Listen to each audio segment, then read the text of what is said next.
Good morning and welcome back to the channel.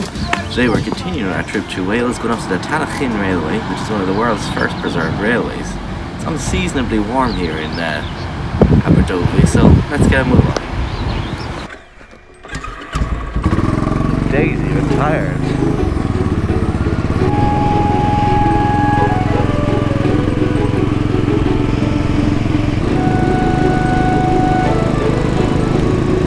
That lovely.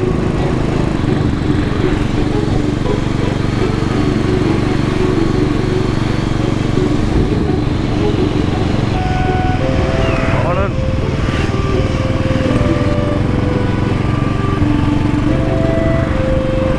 So, welcome to Twin,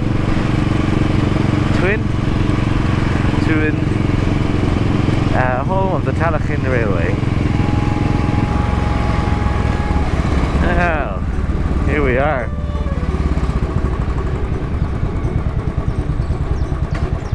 Good morning.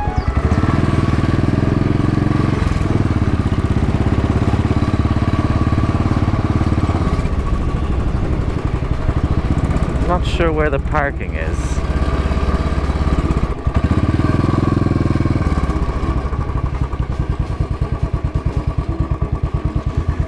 Oh, it is here.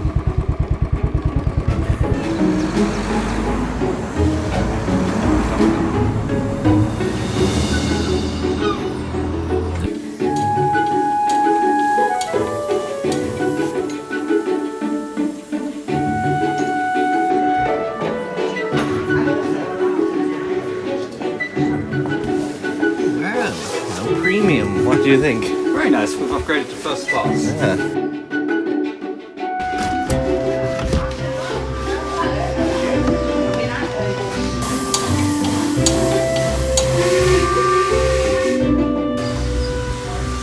A smooth start.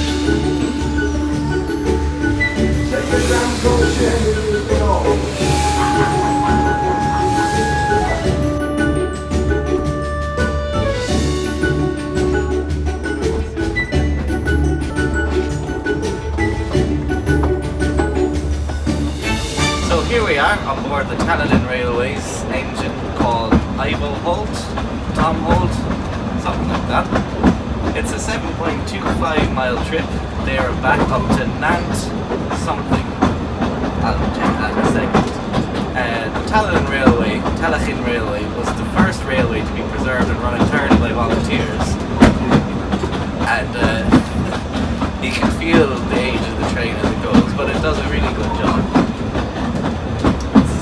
And comfortable. This railway was one of the first railways to be preserved on its own. It has its own little branch line just attached to the main line. You can get off the main line trains and straight onto one of these engines. And it operates on a hop-on, hop-off service. So you can buy a ticket, get off at one of the stations, have a wander around. There's beautiful things to be seen here in this valley.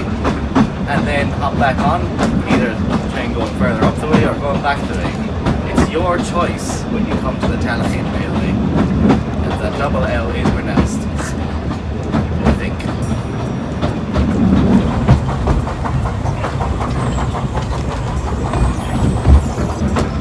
Fabulous. It's like stepping back in time, and it's a must-do if you're into this kind of nostalgia of the early 1900s.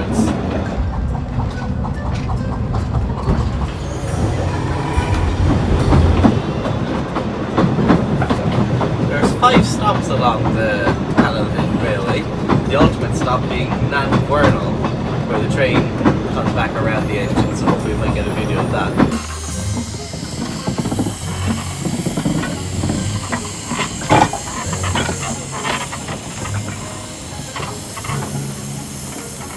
As well as that, at the original stop at Talyllyn in Twin, there's a museum which is well worth a look in to see these two narrow gauge engines, everything from military work to collieries, of course. Even Ireland gets a couple of mentions there. But perhaps for some fans of trains, Thompson tank engine might have been how you got into it. So if you want to see the original Thompson tank engine, it's actually there at the museum. The Reverend Audrey who wrote the book.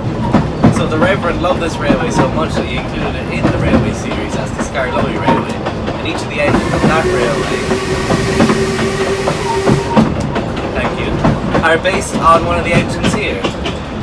But he donated his study to the Talyllyn Railway Museum, and he also donated a small part of his layout because when his child was sick during the 1940s, he invented the Carriage Thompson tank engine to help ease him through his, was he with fever or something at the time? And he eventually made models of each of the railway characters so that the child could imagine them. And some of those models, including Thomas himself, are in the Talyllyn Railway Museum. So well worth a look for the bit of nostalgia of that.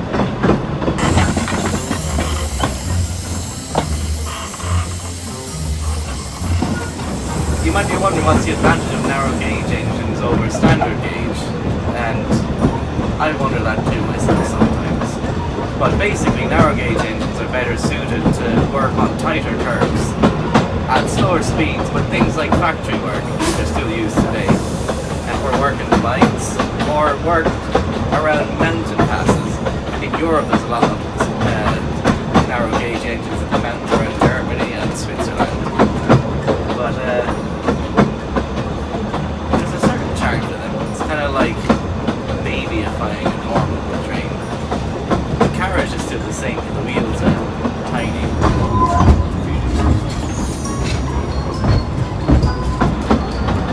So, the Fadhu Valley, I think I pronounced that right, probably not, is the name of the valley that we're situated in right now. It's in the heart of Snowdonia, and the area is well known for its rich landscapes, lovely fauna, plenty of exotic birds and buzzards alike, plenty of sheep too, and it's named after the river Fadhu, which I'm sure it's somewhere out there, but it meanders its way through the valley. The area is also steeped deep into Wales' rich industrial heritage, slate mining and so on. The Talyllyn Railway itself being part of that same heritage.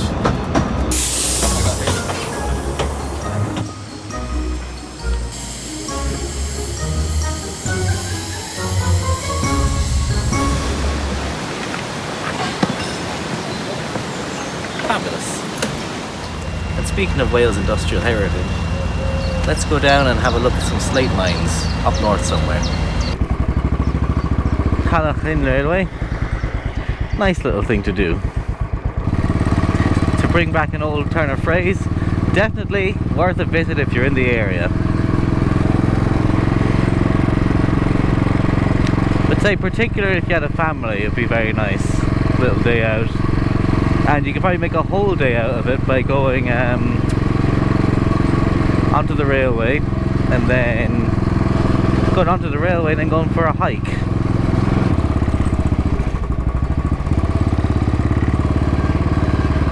I did try to get somewhere to stay here for last night, but unfortunately it was all booked out.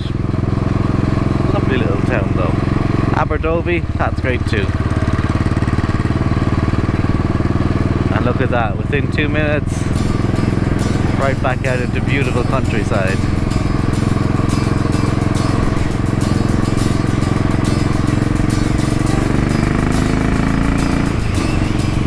And yet again, another Land Rover. Everywhere we go.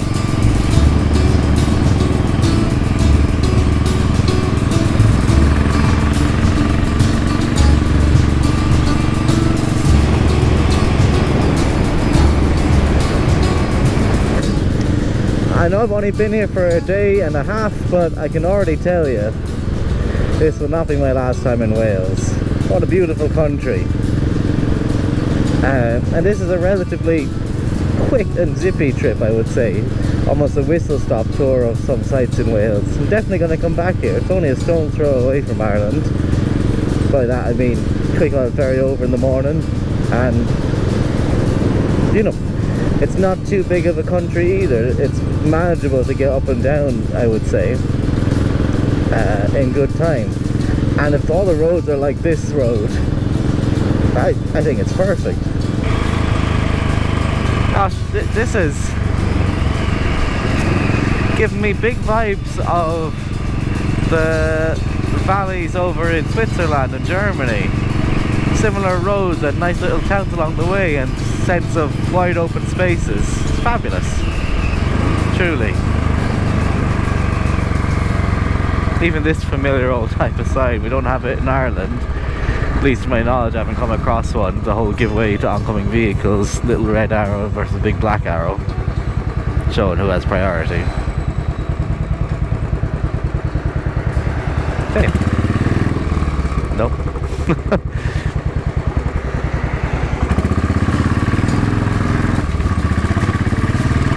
Thank you.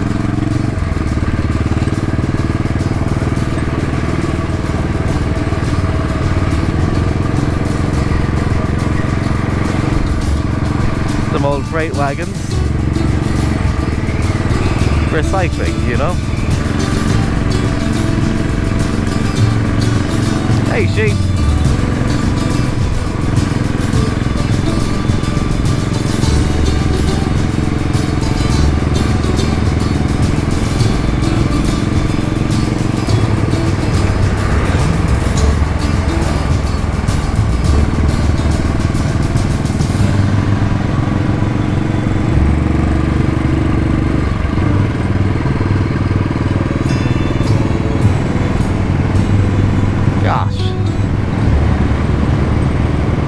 Still in April now. I'd imagine during the summer this place must be full of boats and people swimming. It's beautiful.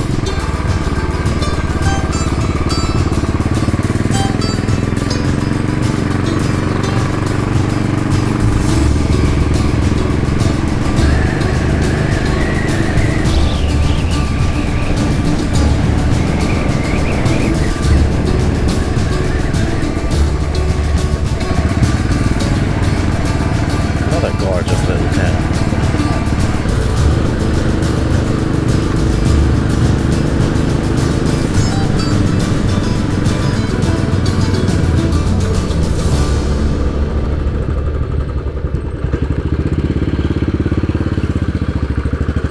I think this is it. Looks slatey enough.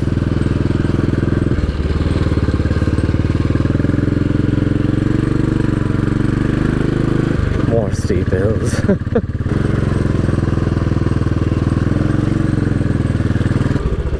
Here we are. Some view. Grabbing some helmets and torches, we descended the historic Jacob's Ladder into the heart of the Llanfair Slate Mines. Slate mining, once a cornerstone of the Welsh economy in the 18th, 19th and early 20th centuries, delivered a highly prized resource to places far beyond these borders, which was shipped in sizes named after female titles in the British monarchy. Around us, the haunting echoes of history ring out in these cavernous hollows from cleverly hidden speakers, which I have to say, do a really good job of invoking the atmosphere. In their heyday, these caverns were alive with the rhythmic cadence of pickaxes and the startling blasts of dynamite. A light switch helps to envision what it would have been like for the miners, their faces bathed in the soft glow of candlelight, persevering in their grueling labour to wrest valuable slate from the stubborn rock. Two teams would have worked here, one to release the rock and one to collect it.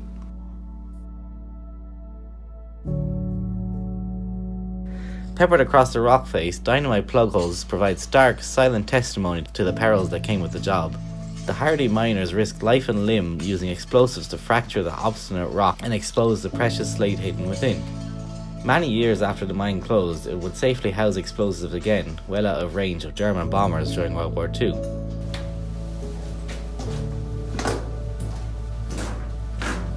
Here in the quiet corners of the mine is where they gathered to share a meal, a brief but welcome respite. In these spaces, miners forged bonds of camaraderie, contrast against the harsh realities of their daily toil, telling stories and sharing news while enjoying their meal. Hearty foods like cold meats, pickled foods and cheese paired with bara, the Welsh word for bread. And speaking of cheese, the mine's consistent cool temperature serves as a perfect maturing environment for local so-called dragon cheeses. Tucked away in a part of the mine inaccessible to curious tourists like myself, these cheeses age for over 6 months before being ready for sale, and you can buy them at the mine's gift shop. As we climb Jacob's Ladder, flanked by the old minecart rails that once echoed with the rattle and rumble of slate-laden minecarts, we emerge back into the light, carrying these fragments of the past with us. The Llanfair Slate Mines stand as a poignant reminder of Wales' industrial heritage, a tribute to the miners who helped shape its landscape and whose legacy is inscribed in the slate across the cities across the world. As the tight, dark confines of the mine gave way to open sky, those miners of old would have been greeted by a sight we too now can appreciate. A breathtaking panorama of the Cardigan Bay, its waters glistening in the sun. And with that, let's hit the road. Oh, daisy.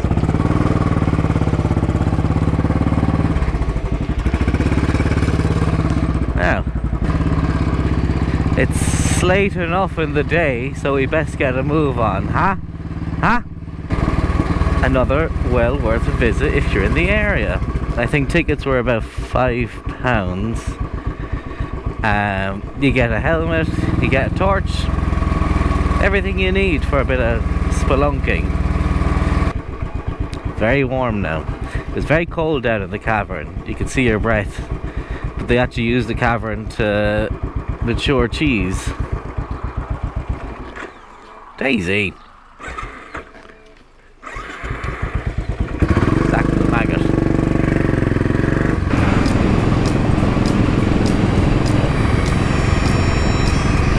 Another Land Rover. Hello. There's Harlech Castle. Maybe we'll try and sneak in there.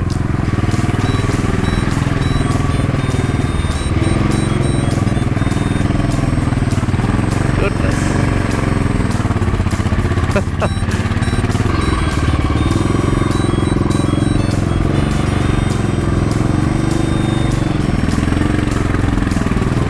Here we are.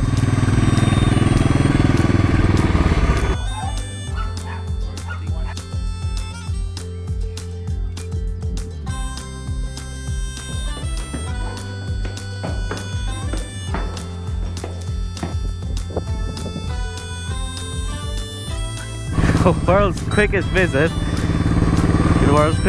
to the castle as they were closing.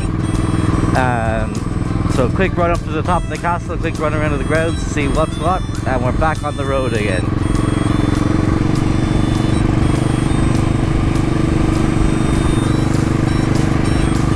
Triumph rocket there.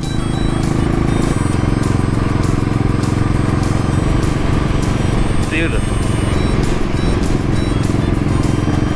Waterway to transport liquid, eh? Would you think so? Bah! You're just being a sheep.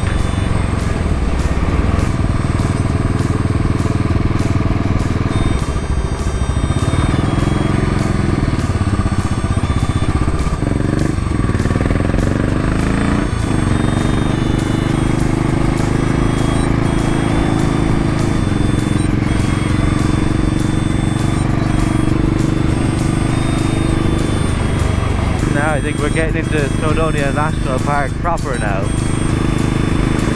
Oh, the ears are popping too. Ah, just fabulous. Woo-hoo!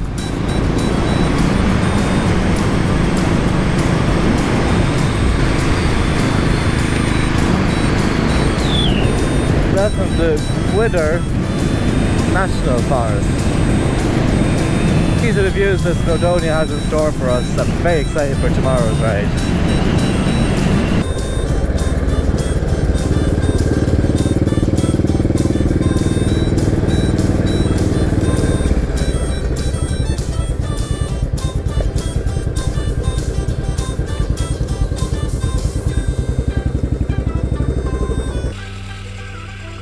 That's it.